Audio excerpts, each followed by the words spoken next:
They always want to pick the hardest thing to automate. How about we figure out how to put a knob on that thing over there? You have 3 women putting knobs over there. Let's automate that. That's super easy. If you start off hard, it's not going to be successful. People are getting frustrated. You're going to put that robot in the corner. The Industrial Growth Institute podcast connects you with the big thinkers, makers, and subject matter experts across all aspects of an integrated B2B industrial revenue growth function. From strategy, board oversight and transactions, through all the phases of manufacturing marketing, the complexities of industrial sales, and the nuances of marketing and sales technology and customer experience, I speak with guests who bring insights, innovative perspectives, best practices, and twists on traditional approaches. Each episode explores high-level thinking and in-the-weeds actionable tactics. If you enjoyed these discussions, then please help me out by liking and sharing the podcast, and especially by leaving a comment and giving a review. So with no further ado, let's jump into this episode. Hello, I'm Ed Marsh, host of the Industrial Growth Institute podcast, and I'm delighted to welcome you to this conversation. Today, we're visiting with Jean Rabatin. Jean is a manager of partner business development with Yaskawa Motorman, where she's been for the most recent 2 years of her 22-year career in automation. We're going to hear a lot from her through this conversation, but I got a note right out of the box that she believes she was probably genetically destined to sell robots. And proof of that fact is the fact that her name Rabatin is derived through a Slavic variant of the Hungarian word robotos, which is an occupational name for a serf or someone basically doing compulsory physical labor all the time. So essentially a robot. But Jean's career really maps to a lot of the interesting topics that we cover on this podcast. She started her career in industrial sales selling metal, 10 years in inside sales and a few years of field sales. And then she jumped into automation with ATI Industrial, where she worked with Bob Little and managed really half the country as her territory. Then kind of using, if we're going to talk about it in robot industry terms, she moved to Team Orange and became a sales director for KUKA Robots, running a team of 6 reps. Then selling custom automation directly to end users for Calvary Robotics, but found that she kind of missed that channel partner and system integrator world. So she went back to that and now is selling for Team Blue on the Yaskawa side, again, through integrators and distributors. I actually met Jean and her former boss from ATI, Bob, through Dan Alford, who, is a super connector of everybody in the robotics and industrial manufacturing and automation world. So as we get ready to welcome Jean, please give the episode a like or a share, drop a comment. If you haven't subscribed already, please do so now. And with that, welcome, Jean. Thank you for joining me. Thank you for having me. I know that you're not necessarily an enthusiastic participant in podcast. Dan dragged you into his. You're starting to build that muscle, and I'm grateful for your willingness to flex a little bit and try this with me. Yeah, Dan's the ultimate persuader for sure. There you go. So you are just coming off, I think, your first partner conference with Yaskawa. Live events are a really interesting topic. After COVID, it elicits very strong reactions. Why did you decide to launch this event? So let's see. In the past, Yaskawa's had what we call a partner event at our facility in Miamisburg, Ohio. And that was mostly a technical event, right? So we would have a lot of engineers and apps people coming, and we would tell them about the latest and greatest, newest stuff about Yaskawa.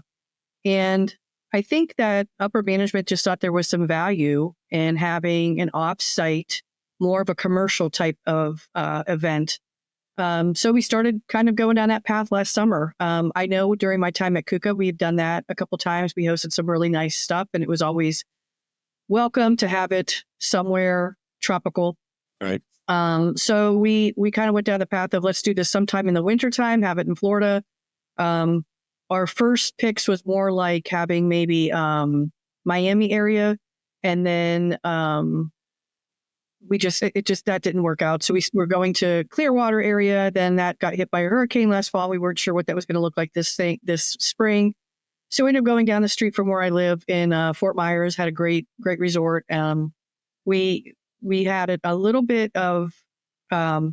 of Yaskawa people. We brought, the president, the vice president of sales, and the CFO, just a lot of the upper management so that our partners would know who we are, Sure. from the top level down.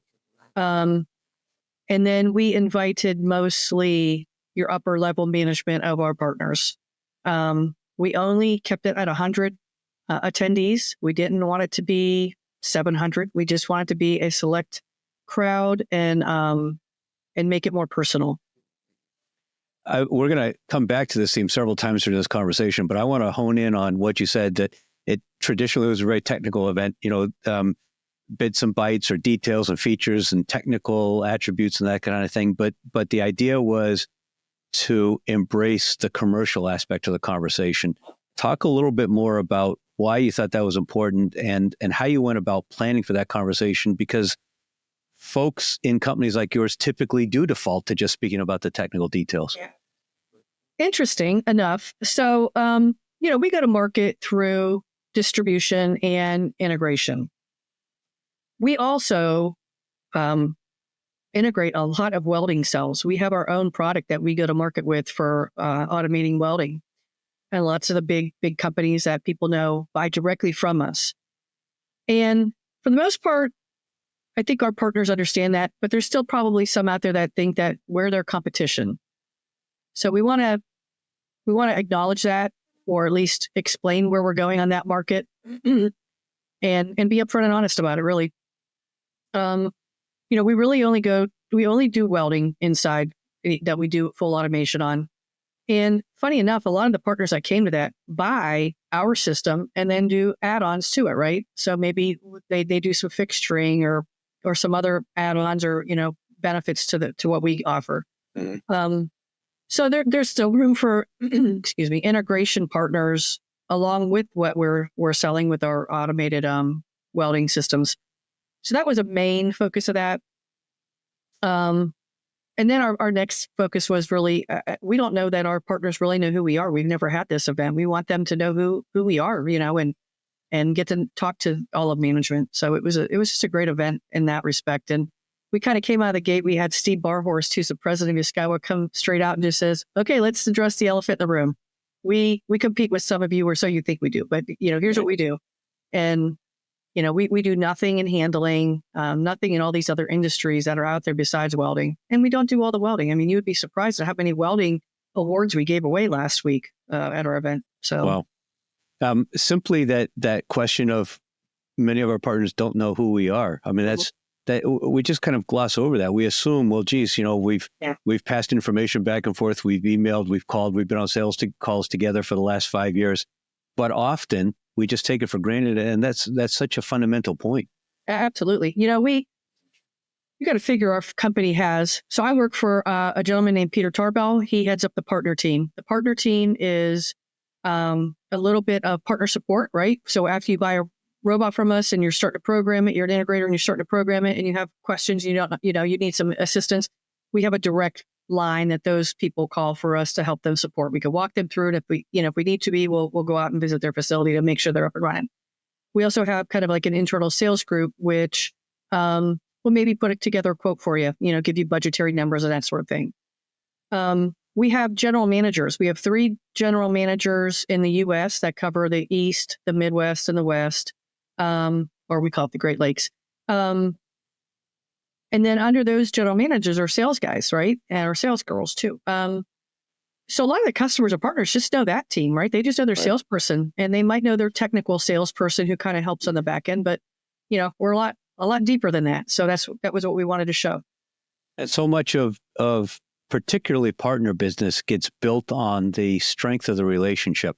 Yeah. And companies go through these ROI calculations for every robot that you buy and sell, you're going to generate this much aftermarket business, and therefore over the years you're going to generate this much business. So you got to do business with us. But that's very sterile, and people to people is so powerful. So it's interesting to hear about that. Do you plan to do it again? Yeah, we sent out surveys, and I think we have about 50% of the people that attended filled out their survey. We sent it internally also. And actually tomorrow morning, we're going to go through those surveys and see what the feedback is. I mean, just on the surface, just from the emails that I was receiving after the event and really at the close of the event was just overwhelmingly positive.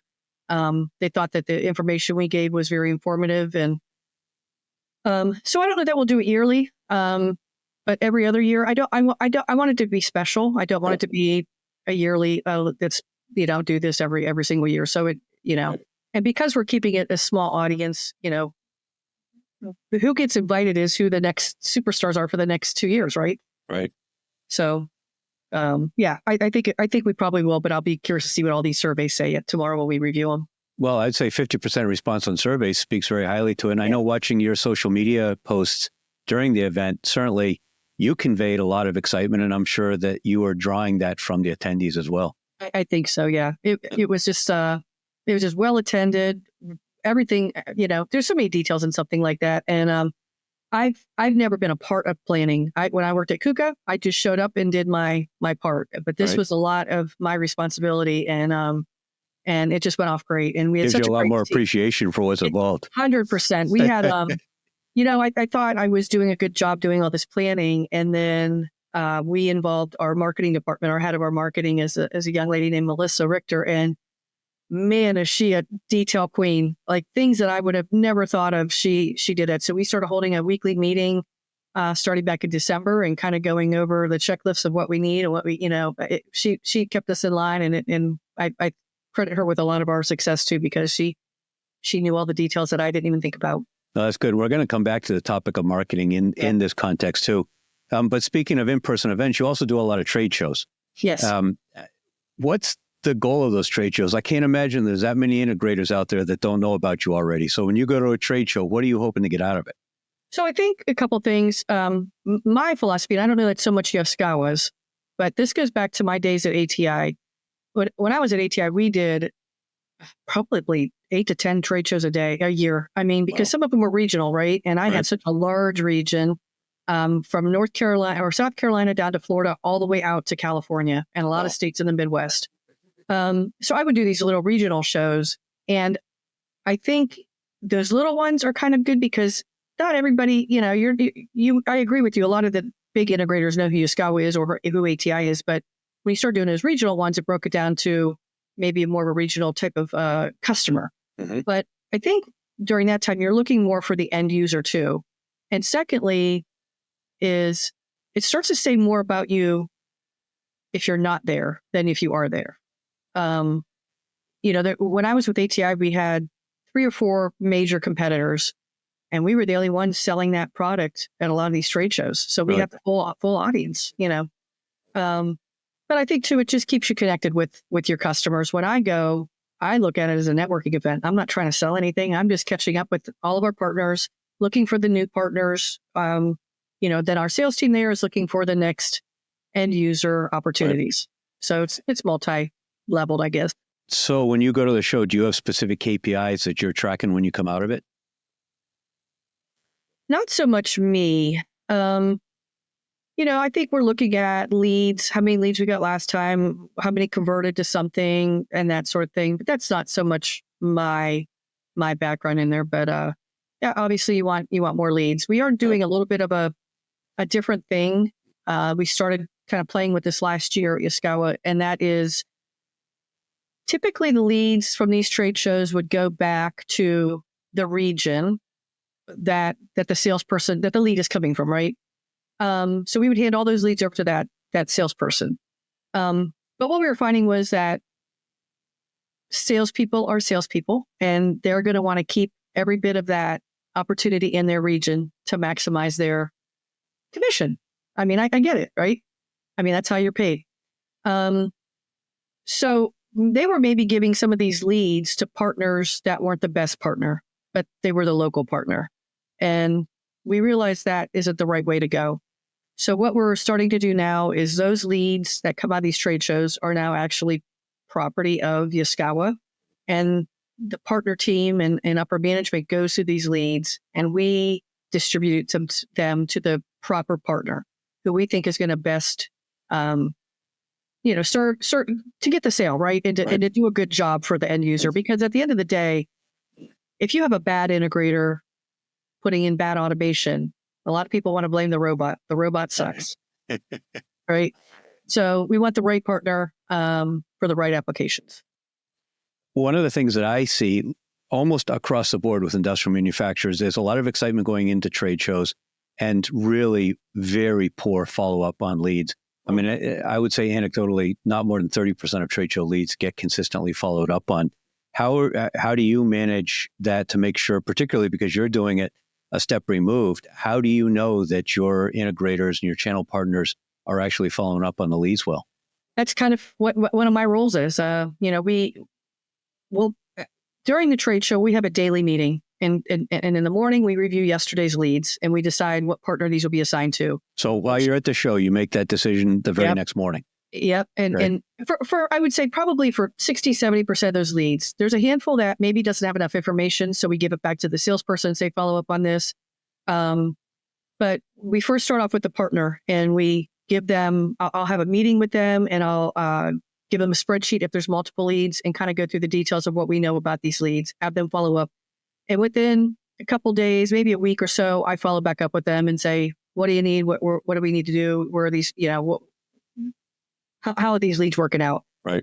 For the most part, the good partners that we have, they will respond back to me every time they have a hit. Like, hey, I talked to this guy and it looks like a good lead and this is where we're going. Or I've called this guy 17 times and he's not returning my call or my emails, so at that point it's a dead lead. Sure. But you also have the salespeople where these leads are going to be registered right in their region who are also doing follow-ups. So kind of a couple levels, I guess, people, different ways of looking at how that lead's being followed up.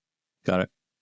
My time at ATI, leads were our currency. I mean, again, when I started there in 2003, there was 35 people employed there. I was number 35.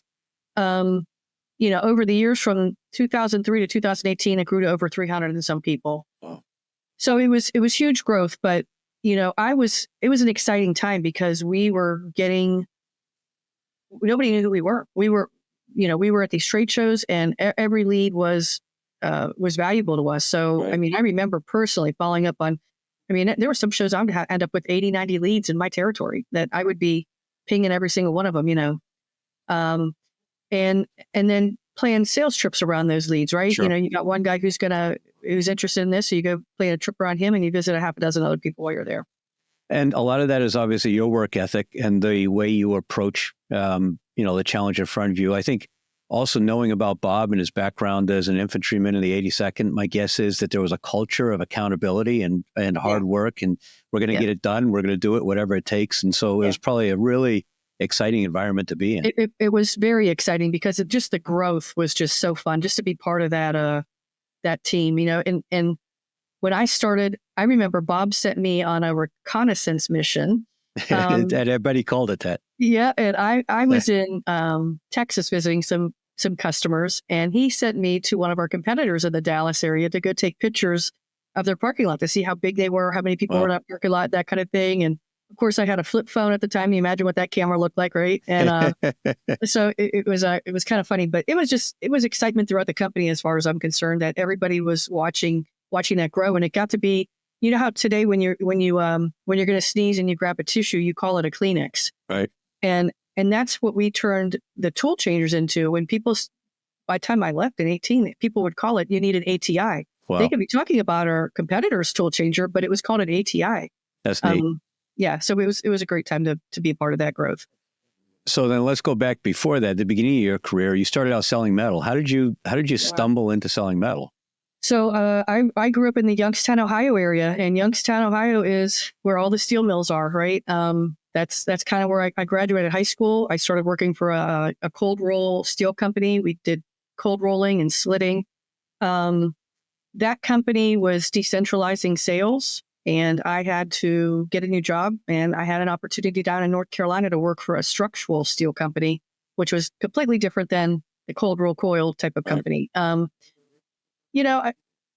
It was learning a whole new market, right? Because at that time you're talking to steel fabricator companies, right? They're coming to you with blueprints that that they need to buy so many beams or angles, right, or what have you. So it's a different type of audience that I was dealing with in that. But I just found that I'm just more of an industrial person, I guess, and maybe it's my upbringing. My dad, he was also in the Army during the Vietnam. And then when he got home, he started working for General Motors. And I think I was about 8 or 9 years old, where he thought it was important for me to learn the firing order of a big block Chevrolet, Um, so it just stuff like that. I was always around him, and we had drag racing cars growing up. I was always out there handing him tools or torquing something down with him. And just that, I don't know, that background, I guess, has always kept me wanting to be more on the industrial side. I could never imagine myself selling beauty products or or clothing or something for women. It's just not my personality, I guess. So that explains why you ended up in metal and in this industrial career that you've had. But how about the decision to go into sales, particularly in kind of the male-dominated industries? I would guess that there was not that many women in sales roles. No, I have to tell you, I'm going to owe that all to a VP of sales that I had at my first job at Cold Metal Products. At the time, I was in accounting, where girls were. Right. And one of my roles was in credit. And it was up to me to put people on credit hold if they weren't paying their bills. And the big agitators of that were always the big three automotive. It was always Ford. It was always GM. They weren't paying their invoices to us. And I would put them on hold. So sometimes the VP of sales would come over and he would kind of say, okay, we need to talk. This is Ford. You can't stop going to Ford. And so, but I'd get the ball rolling and he always get things paid. So one day he says, can you come to my office, please? And so I said, oh, Lord, who did I make mad today? So I went to his office and he said, I was just at such and such company and we had lots of great discussions and your name came up. And I said, okay. And he said, well, they know you, the girl who collects money, and they had nothing but positive things to say about you, but they didn't know who their salesperson was. Wow. He says, you're in the wrong role. Wow. And he said, would you be ever interested in going into the sales role? So I started off in inside sales with him. And funny enough, I wrote him a letter about 5 years ago, thanking him for recognizing that I'm not an accounting type of person, that how neat. I'm a salesperson. So, yeah. That's neat. So if you were speaking to high school and college students right now, young women trying to figure out where they want to go or what they want to do, what advice would you give regarding sales? Oh, that's a good question. I wouldn't discount any type of company. Again, girls, we typically have this on our mind. We're going to go into a girl field, right? Nursing or school, be a teacher or something like that. And there's a good handful of us women now in sales, in the industrial thing. And I think we're successful because we are something different. And it's not because we're doing anything wrong or using our feminine powers. It's just that we're the shiny toy, right? We're something different than being a typical guy in the sales world. So one of my first sales calls with ATI, I went to visit another robot company. And the one gentleman who was an application engineer, we were all going to dinner. And he said, I'm going to remember you for a while. He goes, and I just thought, is this person hitting on me or something? It was so bizarre. And he goes, no, you're the only girl who's come to our office like in 8 years. Like, I'm going to remember who you are and what you sell because you're the only female that's come. And I was like, well, I'll take it. I'll own it, So if I had to guess, I would say it's probably easier to get meetings, but maybe back in the day, harder to actually close deals. Did you have a hard time? Did you feel like you had credibility? Did you have to work harder in your technical knowledge or anything? Yeah, I do think so. And I had said this before to Bob Little when we were at different times when we were interviewing different people. And I think Bob recognized early on that he had a pretty successful sales staff that was probably 75% female. Really? And yeah, so we had a good thing going. And I just told him, you said, here's a deal. You could be a female, but you can't be a twit. Right. I said, you have to know what you're talking about and you have to earn that credibility. I mean, I had a couple, and honestly, in 22 years, I could tell you less than one handful of times where I had somebody who was disrespectful or maybe, didn't trust that I knew what I was doing. But for the most part, everybody was very respectful and understanding, but I had to know what I was talking about. Sure. And if I didn't know what I was talking about, I had to tell them, okay, I don't know the answer to that question. Let me get back to you. Right. Just own it. That's all. I mean, I'm not an engineer. This is all stuff that I had to learn over the years. I laughed just a couple of weeks ago. Somebody was, we were talking about something and I said, I remember when I was interviewing with ATI and Bob wanted me to come in and give his sales team a 10-minute presentation on one of their products, one of their tool changers. And he said, everything you need to know about us is on our website. And I'm going like, holy crap, what? how do you even do this? So I remember calling one of my old buddies from my steel company and saying, what does the word payload mean? I mean, I had no clue, Right. anything about automation. So, as long as there's a company out there willing to give people a chance, I think you can learn on the job more than you can learn in college. Yeah, if people have natural curiosity, like obviously you do. True. What prompted that move to automation? I mean, obviously you were in industrial, you were in metal, but you wanted to do something different? Yeah, it was kind of a toxic environment I was in when I was working for a steel company in North Carolina, and I was looking for but I can't say I was really looking for a way out, but I was very overworked, and we needed help in our sales department in North Carolina. And I had given the manager down there a handful of resumes from people I worked with in Youngstown, Ohio, who would be like, yeah, let me move to Raleigh, North Carolina. That'd be great.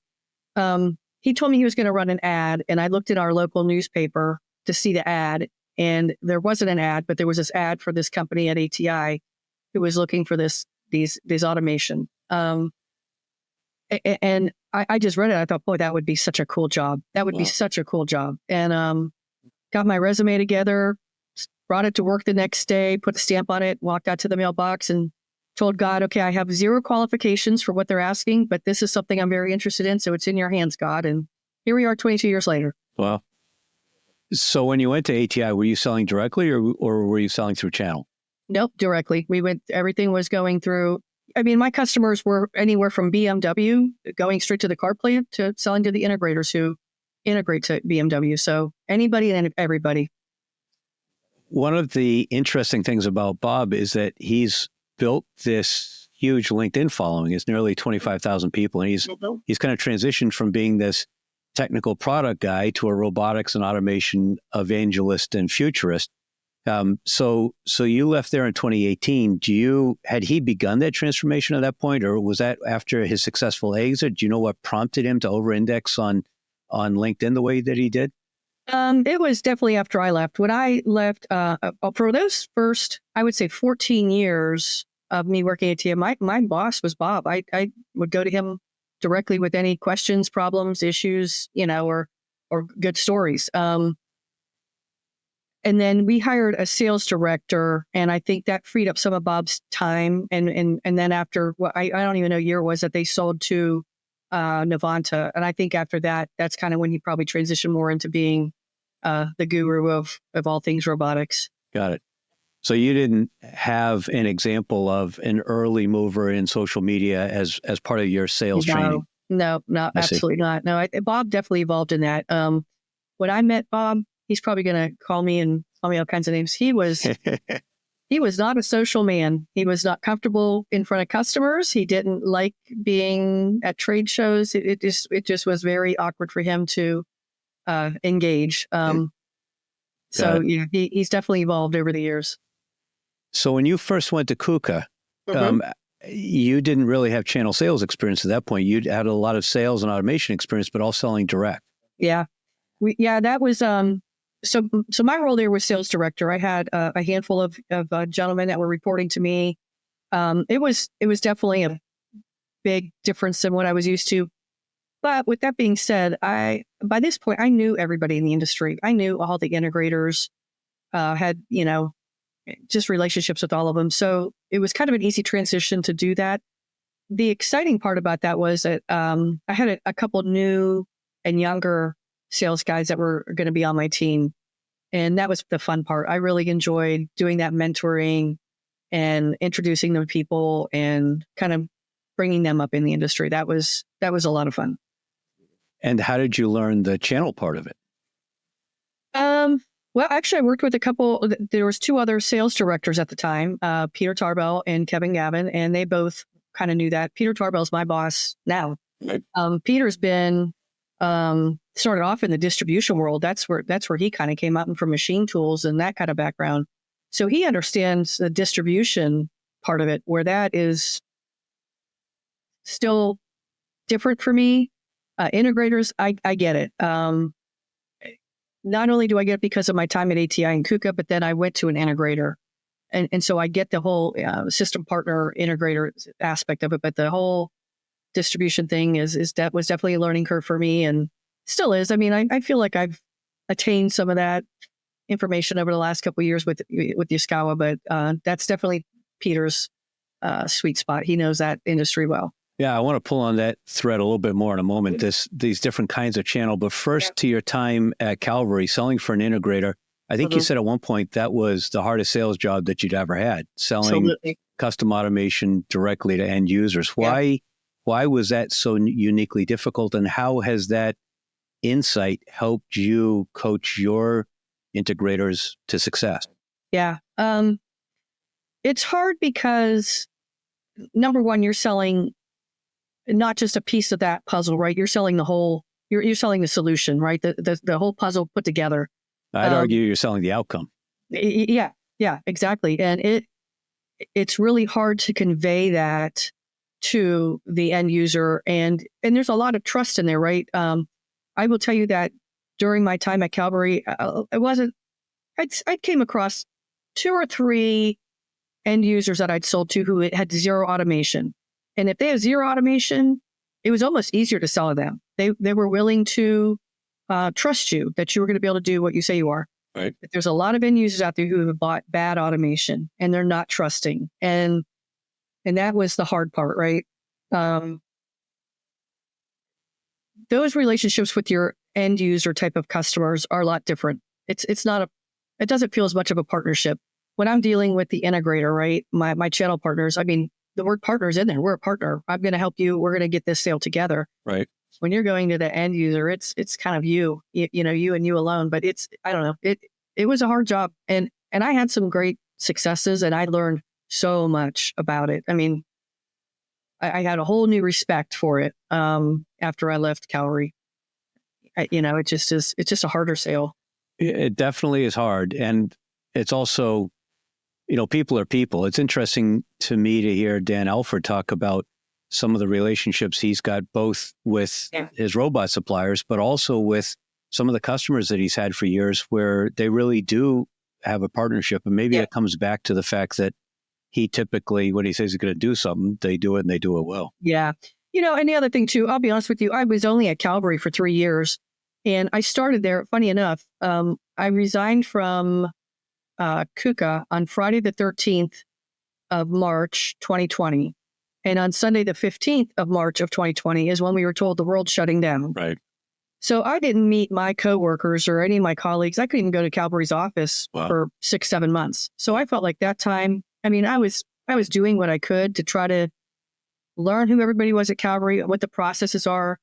So that was kind of a hard time. And then it wasn't like in 6 months it was all over, right? We went another year or two with all that insanity. Right. I think if you have somebody like Dan Alford who has owned his company for all these years and has those companies who trust him, then he is very successful at that.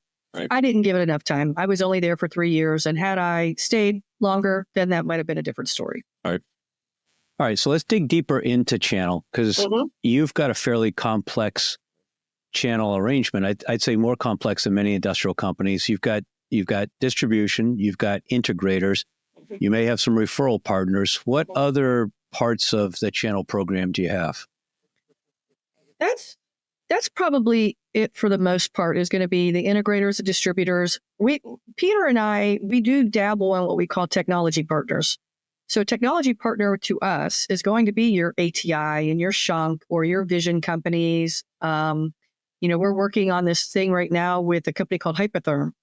And Hypotherm has this new technology for cutting metal, and they bought Robot Master. So there's this whole thing that they're offering this package. So we're partnering with them, even though we're not going to an end user with them, but we're finding the right partners who would handle a product like that and making it right. So our robot connects with their software and put it in the hands of the right integrator so that they could go to market and they know their customer best and who needs these cutting technologies, right?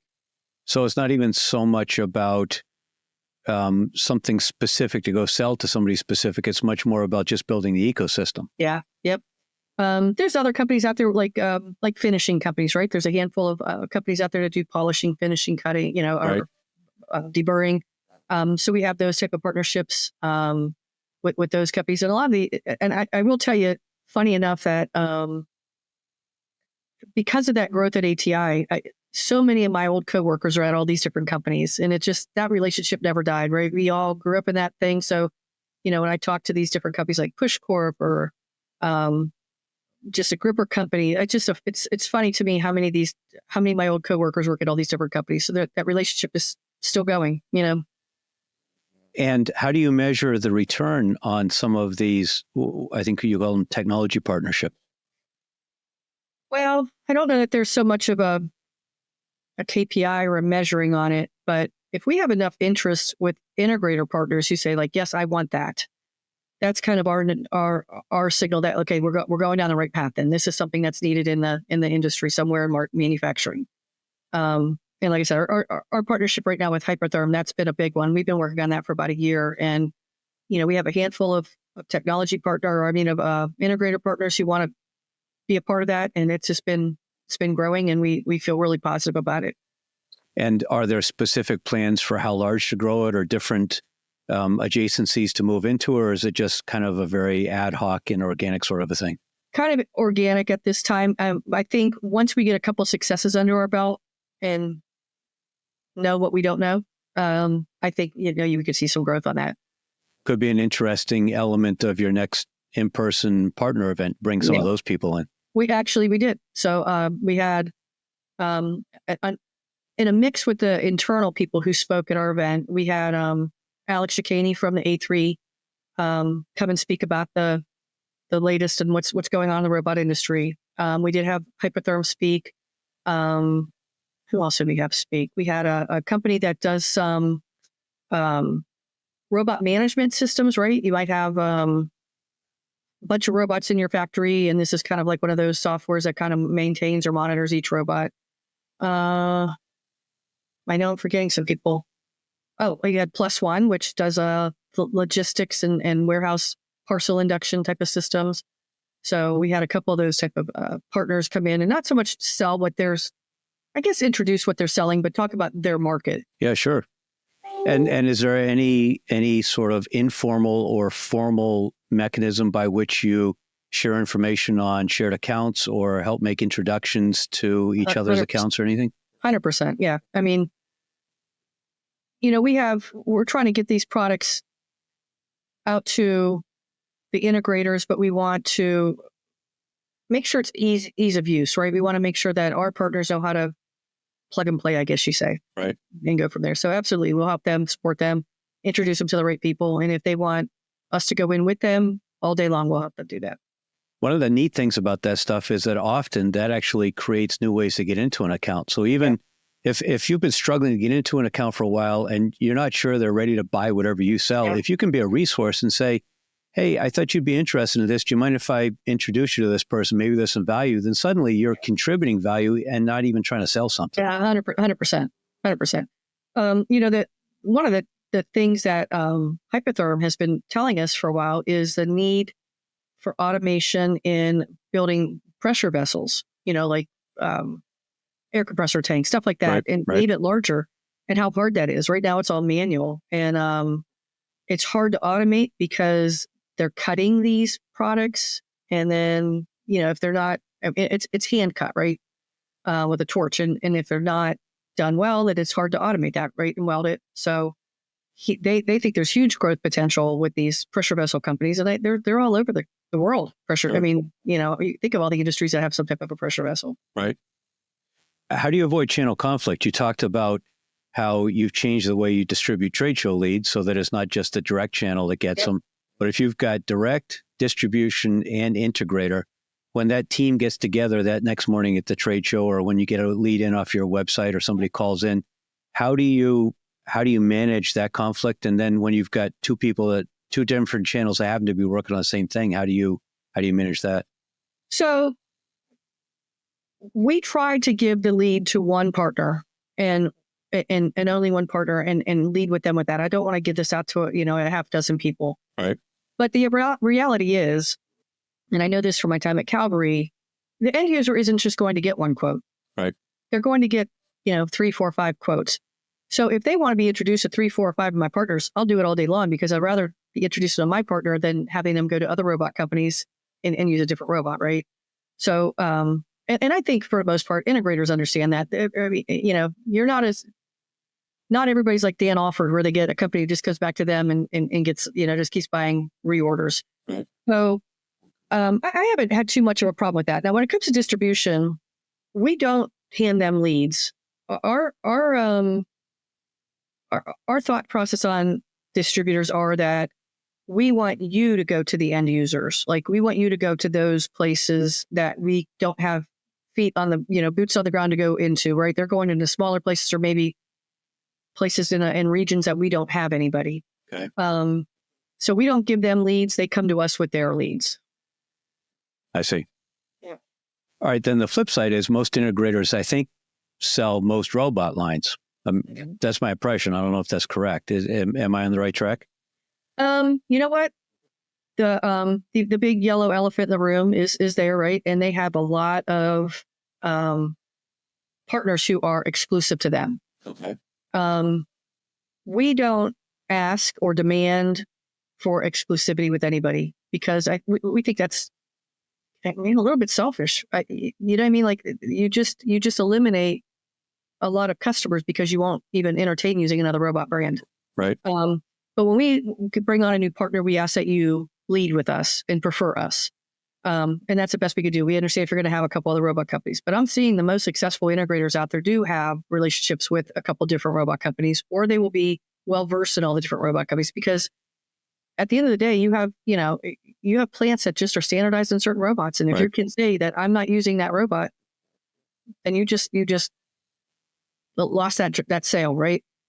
In the last 2 years, I was kind of shocked at some of the integrator partners that we have that came to me. And it's, again, because of past relationships. We said, okay, we've been exclusive yellow, and we don't want to be that anymore. So let's talk. So it's made my job a lot easier, just having those old relationships. They knew who to call at Yaskawa, and it's been a lot of help. Now, I'm sure that you would cringe and school me on the technical end of things, but from my perspective, let's just assume that all robots are essentially the same for kind of from the integrator perspective. If they're good, they can make any machine basically do what they want it to do. So then your job is not to so much talk about Yaskawa as much as to differentiate the company based on the way you support them, I would think. Bingo, bango, 100%.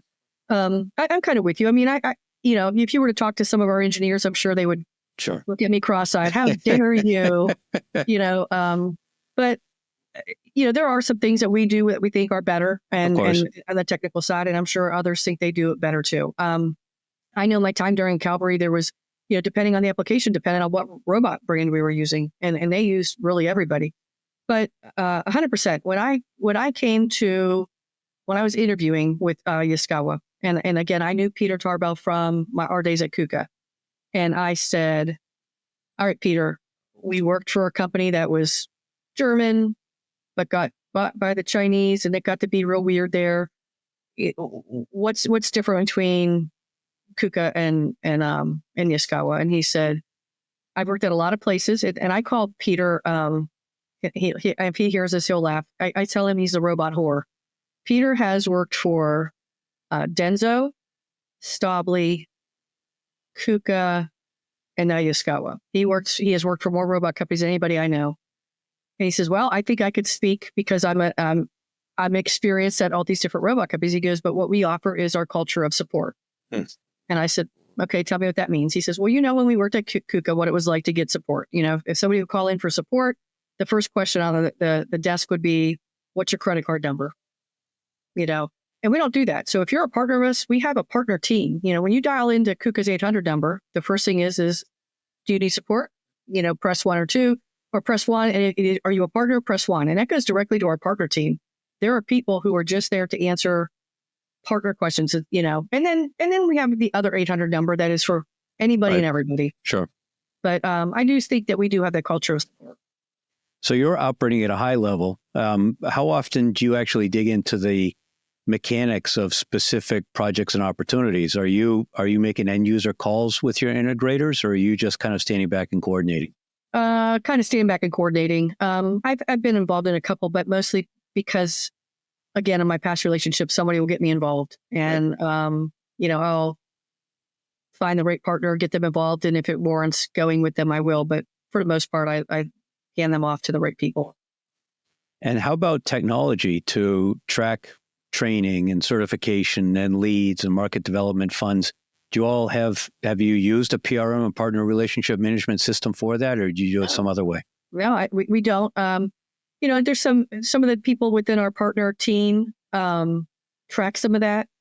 We get like a monthly email that's telling us which partners are calling in the most or emailing in the most, right? To track it monthly. Right. And it's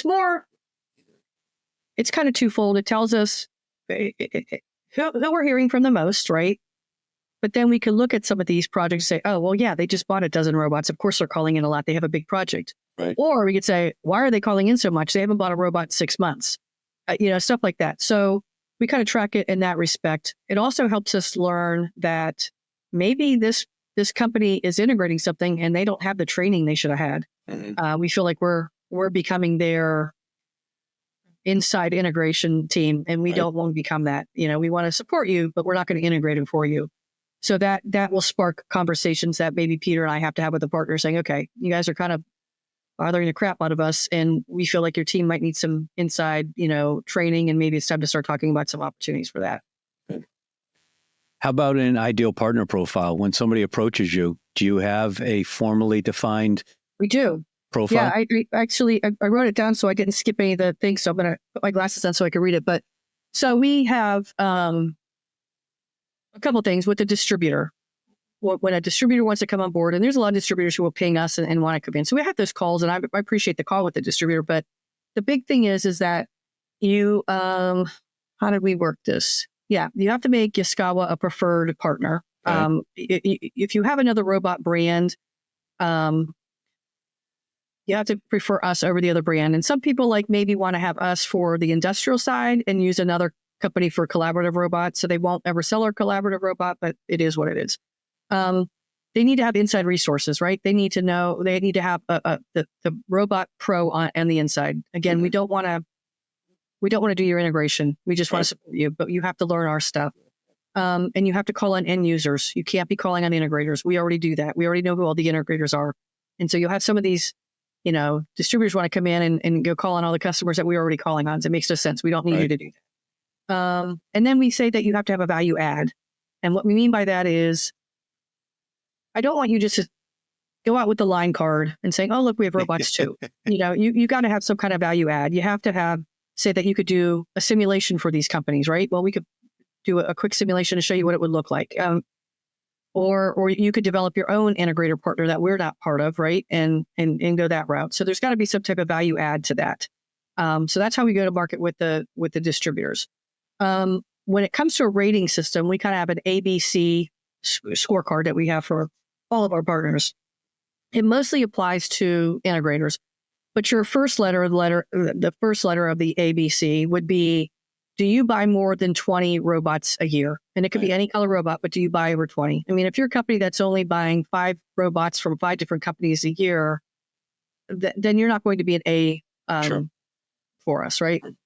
B is, do you purchase from us at a repetitive rate, meaning twice or 3 times a year?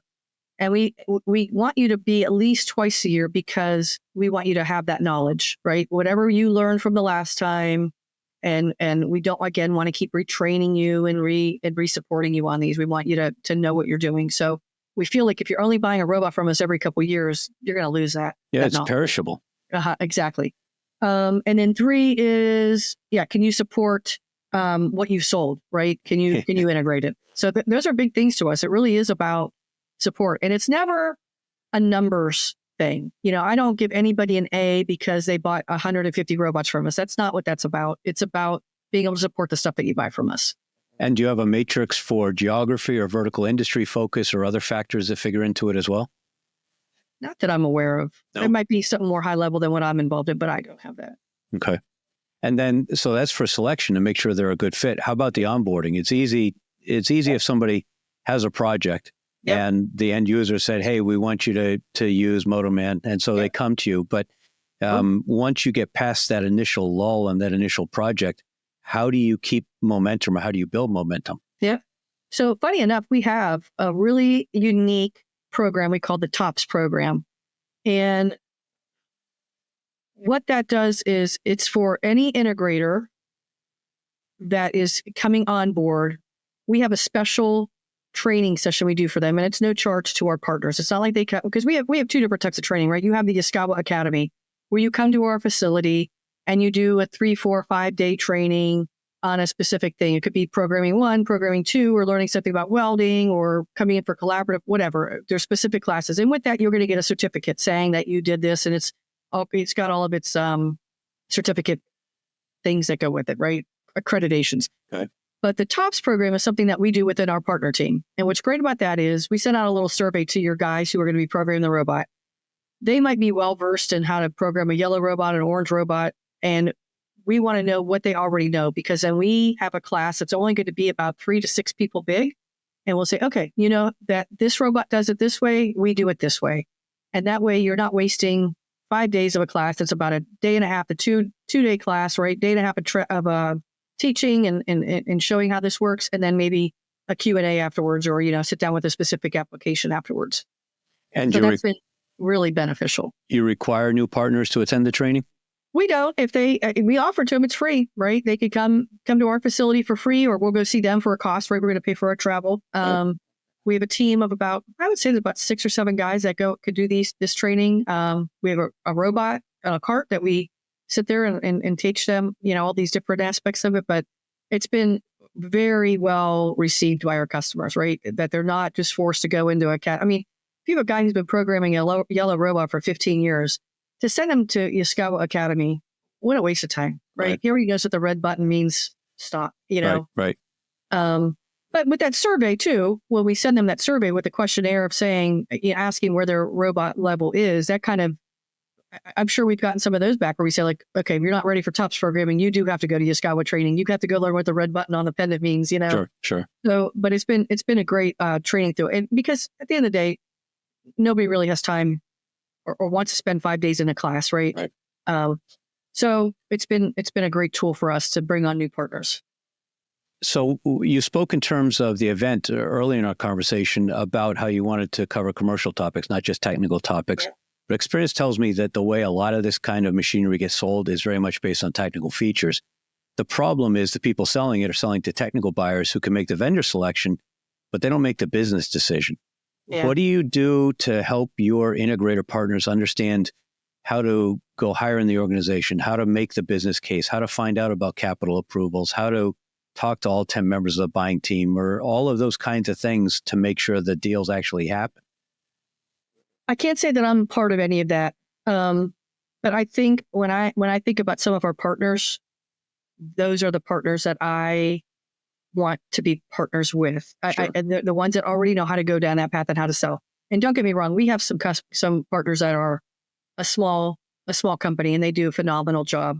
But I can't say that I have my hands on that very much. I would hope all of our partners know that, especially after we just had that event 2 weeks ago, that we're multi-leveled, right? Take your sales guy in with you. And if you need a general manager right from that region to go, or a VP of sales, like, let's have those talks. We're all available. So I hope all of our partners recognize that after we had our forum 2 weeks ago. So actually team selling with your partners. Yeah, I would hope so. I mean, that would be, I know my time at Calvary, that was a big deal, right? When you could go in, like, team selling, go in with the robot manufacturer or the company who had the technology we were going to be integrating for them, right? Cool. Let's shift to marketing. Okay. In the industrial space, there's very traditional approaches, often trade shows and one-page brochures with lists and lists of technical details. I know recently you mentioned this new marketer that you brought in who actually came from a different industry background. So not only was she an expert in event planning, but what other approaches has she brought that have kind of brought a very different perspective or approach to the industrial marketing that y'all have traditionally done? Yeah. So she's had a couple great ideas. I mean, like you said, there's a lot of traditional stuff out there, and some of the traditional stuff we weren't even doing at Yaskawa, and she's kind of recognized that we were lacking in there. So she's picked up on some of that. And that goes as simple as when one of our partners sends us a video of a system they're putting together. Like, let's co-market it, right? Let's both put it on our websites. Let's have some, let's have it, both companies market it. She came from a pharmaceutical background, which is obviously very different from manufacturing. And I have to laugh because I don't know if you've been to one of our booths. I have, yeah. At some of the big trade shows, we have what we call the like the robot with it's a bar, right? It's a whole bar and it has two. The beer bot? Yeah, the beer bots. Okay. So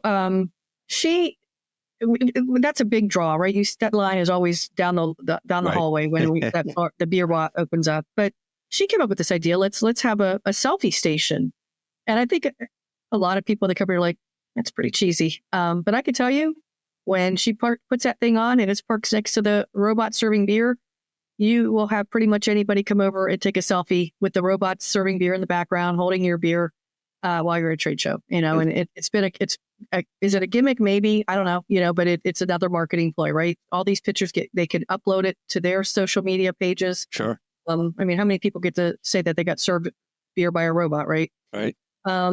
That's one of the things she's done. I'm trying to think of some of the other stuff she's come up with. How about co-marketing besides just the videos? Are there other examples of co-marketing? So she actually had a really cute idea that she did during our partner forum. She was one of our last speakers for the event. So you had the marketing person speak as a speaker at your partner. Oh, that's fabulous. I love that. 100%. And she wanted to talk about some of the things that we're doing and some of the things that she was offering to them. And one of them, it was such a cute idea. She was talking about co-branding, and she's like, and here's an example. It says she had a table set off to the side, and she had, how there's that the graph paper that all the robot companies have that have the robot logo at the top. Right. She had that with our logo, and the customer, every single partner had it, the tablet with our logo and their logo on it. So it's like that kind of thing. She's like, this is going to be done all day long right in our facility. If you want something that has both of our logos on it, tell me. Like, we'll get it, we can print it in-house and get it out to you pretty quickly. So everybody that was there got to walk away with a couple tablets with the, both Yaskawa and their own company's logo on it, which was cute. She has some ideas like that, and always kind of surprising and just throwing things out there. During Automate, we are going to have an after hours event. So if you're going to be at Automate on Tuesday evening, we're going to be at a place not walking distance from the arena, and it's going to be a 2-floor thing. Wow. Where we're having discussions about maybe having some co-partners with us, right? So maybe some of your the technology partners who want to co-join with us and be a part of this too. So all those kind of talks are happening now. Cool. Completely shifting gears a little bit.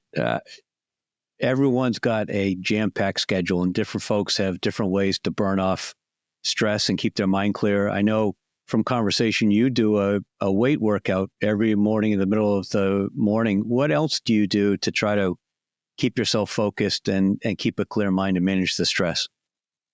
The big thing is that I leave Northeast Ohio, Western Pennsylvania every winter, and I come to Florida for the winter. That keeps me, I need my sunlight. I need to see the sun every day. And up in that part of the country, there's no sun. So I thought you were in Florida year round. You're not? No, I'm a snowbird.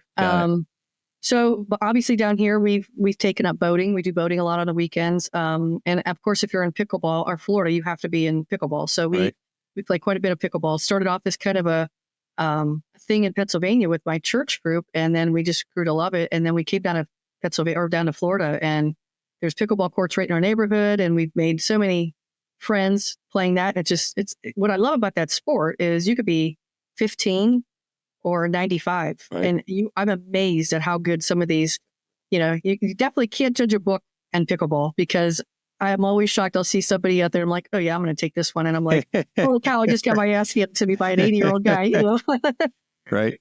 So it's pretty funny. And I'm always fascinated by how people manage workflow. Are you a morning person or an evening person? When you have to have quiet to get stuff done, what time of day do you find is most effective? I'm a morning person. I wake up pretty early. I typically go out on my lanai with my cup of tea and do a little bit of scripture, and then kind of ease into work. After dinner, I'm ready to put my pajamas on and go to bed. My bedtime is my favorite time of night. I definitely just can't wait to go to bed. So definitely a morning person. Got it. So I loved the conversation earlier about how you brought A3 and some of these other technology partners into your event, how you're building that program. Obviously, there's a whole nother aspect of it. That's AI. And the AI piece seems to be exploding. I saw Miller Welding recently partnered with some company called Novatech that's supposed to bring AI to all of the automated welding. What's your prediction on where AI is going in terms of robotics? We actually had quite a bit of talk about that during our forum. What just happened to my light? So we see AI being in a couple different things, and we have a new product coming out probably later this year. It's called MotoMan Next. And that is something that and forgive me for not being technical, because I am definitely not technical when it comes to this sort of stuff. But we've worked with... if I can just interrupt, I think that's perhaps the most important takeaway from this conversation, that you've had this career of success selling automation and helping channel sell automation, and you're not a terribly technical person. I'm thrilled to hear that. No, it's true. I mean, I know how to talk the talk, right? Of course. I also know where to not get too involved, because I'm gonna look like an idiot. But right. So we partnered with NVIDIA, and we have some kind of their software that's going to be going into our next controller, and that's supposed to be released late this summer, early fall. And where we see some companies using that would be like in jigless welding, the high mix, low volume. I mean, that's always been the way we don't, right? Integrators run away from that. You want the opposite of that. So we see some of that ease of use. That's the other big thing, right? Is making things easier to program. And we're doing that with some of our tablet programming, I guess you could say. I don't know if you listened to the speech last evening with the joint session of Congress, but one of the big things that was touched on was shipbuilding in America. And funny enough, Dan Alford and I have talked about this so much. He is so involved in that. He's done several audits in the shipbuilding industry and has come up with dozens of projects, and so in the middle of that, I texted Dan. I'm like, shipbuilding, going to need a lot of robots, and so, I see that. I see it also like in agriculture and in construction. There's just going to be some industries that we're not, that you've heard people playing in, right? You see them here and there, but I think they're going to become more of the norm. But definitely AI is going to be hitting on all those different industries. And do you think AI is going to diminish the role of integrators? No. No? I think it's just going to make integrators more powerful and need to understand that more. But no, I don't think it's going to just do anything different with the integrators at all. Let's talk about competition. I'm always interested in how companies view their competition. At a high level, obviously, you've got, white, yellow, orange, whatever. Yep. But there's a lot of other competitors. There's the status quo. Yep. There's outsourcing. There's temp labor. There's running a third shift. How do you help coach your partners on selling against those competitors that they might not think of, particularly the status quo? I have to tell you, one of the things, especially when we're talking to distributors, we tell them your customer base is the company who can't find people to work for them. Right. That's the biggest growth. I mean, again, I've been doing this for 22 years, and I can tell you the first 15 of those years, whenever I would say to anybody not in our industry, I sell robots, and the response was, "Oh, you're one of those people that take jobs away from people." And I'm like, no, not really. That's not accurate at all. And then it's funny, in the last 4 years, is finally you hear, "Oh, thank goodness that you're selling robots. We need those. We're not going to be able to manufacture in this country if we don't have robots." So it's kind of funny how that whole narrative shift. But that's what we tell our distributors. Go find the companies who can't find people, and you can find that easier, right? Because they're going to have the signs out in their front yard saying "Help wanted." Right.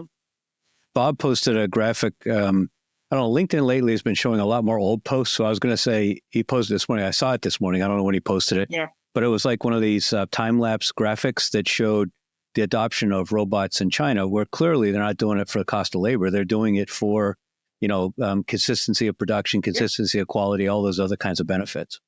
Yeah. Alex Shakani from A3 just showed us some slides last week, and it's just like China is integrating 50% of the world's robots. Oh. I mean, the United States is like in 10th place as far as robot integration. That's kind of sad.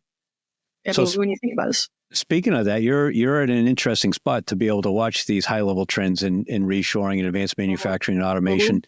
Mm-hmm. It's easy to kind of get excited about the latest shiny object, but as you look out 3 to 5 years, what's your view of the U.S. automation trends? Oh, I think right now we're having a little bit of a flat time. The industry's a little bit flat, and I do see a bounce back coming. I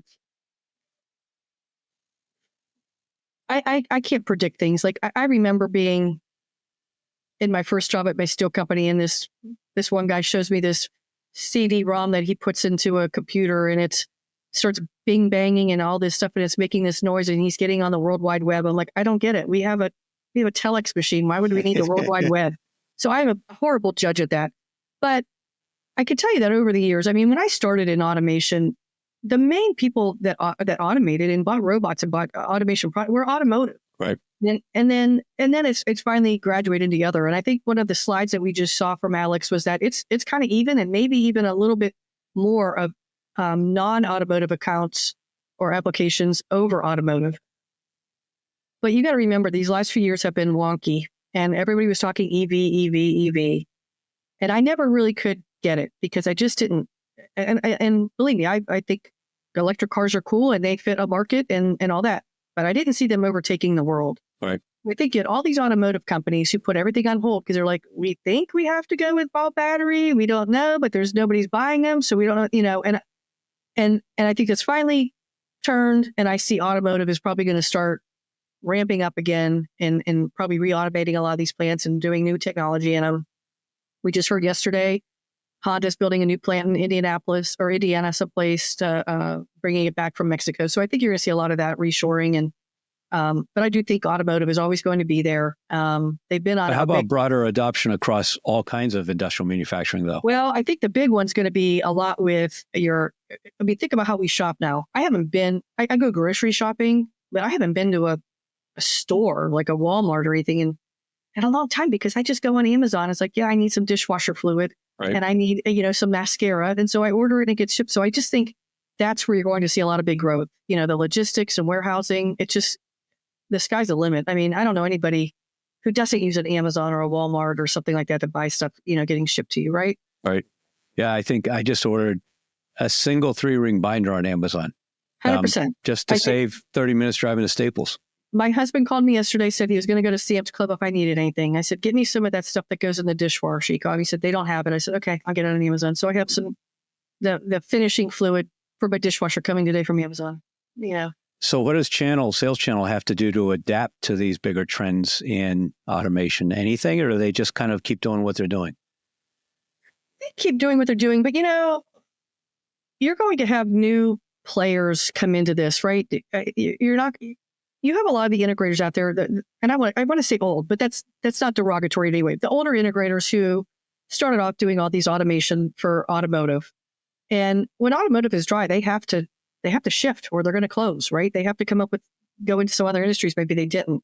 Well, same with Dan. He started in oil and gas. When that's in a downtrend, he's got to go do it somewhere else. 100%. So you got to be able to adapt to what the industry's doing. But, you have so many of these startups and young people coming into this industry, and I wouldn't doubt it. I mean, Alex Zucchini showed a really cool video of bricks, or a robot laying bricks for building homes. And I just see a trend doing stuff like that. You got to have the people who want to go down that. A lot of us people who've been in automation for a long time, that's almost foreign to us. Right. But you're going to have a lot of the Gen X or the millennial, right? That generation, they're going to be interested in coming up with the newest and latest and coming up with ways to solve the problems that we have. And it feels like AI may take a lot of the science out of it. You may not have to know how to hard code a robot. You may just say, hey, I want you to give it verbal instructions and have it do it. Yep.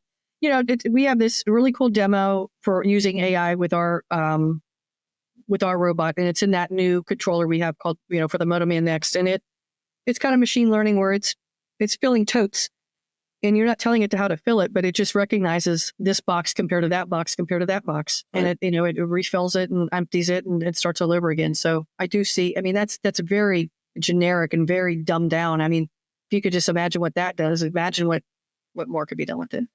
So a couple different audiences listen to this. One is industrial manufacturers who may be thinking, geez, where else could I use automation in my process? And another is companies that build machines who may think about, geez, is automation a threat? How do I incorporate it? How do I adapt to it?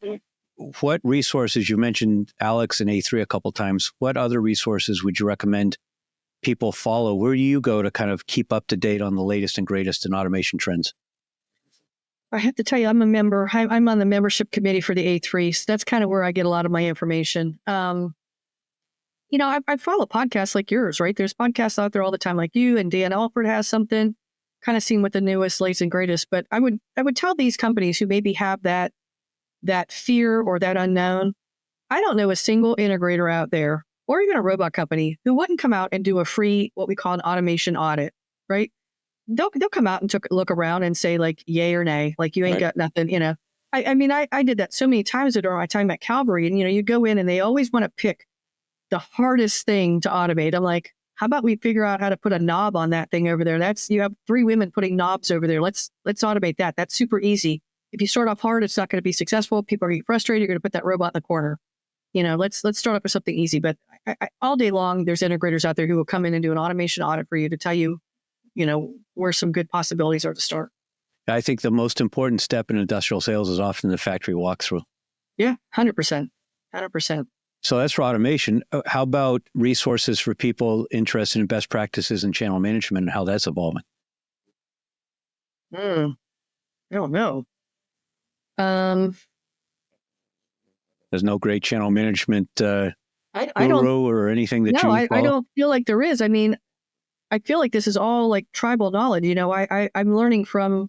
So maybe that's your retirement plan. When you get out of automation, you become the channel management expert. I had more of a pickleball champion tour person in my retirement days, not doing that. There's just a lot of people in this industry who've been around for a long time, and that's kind of where I've gotten all my knowledge. Where there's a lot of great people in there who kind of do consulting now that have been, part of different robot companies over the year, part of different integration companies. So. Right. All right. For folks that want to connect with you, follow you, what's the best way for them to do that? I'm on LinkedIn. That's probably the best way to follow me. I'm not sure if you'll have my email address or my phone number listed, but that's always an option too. Okay. I'll certainly put your LinkedIn profile in the show notes. Yeah. All right. So great conversation, Gene. Wrap us up now. A couple minutes to kind of recap our conversation. What do you think companies need to understand about automation trends and how the role of channel management is changing as the markets evolve? Well, that's a lot and a whole bunch of short questions. Let's see. I think there's a lot of AI stuff out there that's going to be changing the market. It's a buzzword, and I know and I have to admit, it kind of gets on my nerves when I hear the word AI 500 times over and over. But I do think there's a lot of great opportunities for AI to be involved in our industry. For integrators, I think when you are quoting a project or you're looking at new projects and you're getting these multiple quotes, just really pay attention to what your integrators have and what they're offering. There's a lot of integrators out there who have a long history of integration, and they will use their knowledge from maybe one industry to go to the next. And it's kind of amazing. Dan Alford talks about that a lot, how something he did for the oil and gas industry could be used for knee replacement surgery. Right. So he's always has that knowledge. So find somebody who's been in business a long time and has a lot of varying industries that they've been through. So in other words, not just a special technique that they understand, but how to achieve an outcome regardless of the specific application. Absolutely. Cool. Well, thank you, Gene, for your time and for your insights. Yeah, it was great. Thank you so much. And thanks to everyone for joining and listening and watching. Please hit the bell to like the episode, drop a comment, share it with a colleague, and for sure, please subscribe so you don't miss future episodes of the Industrial Growth Institute podcast.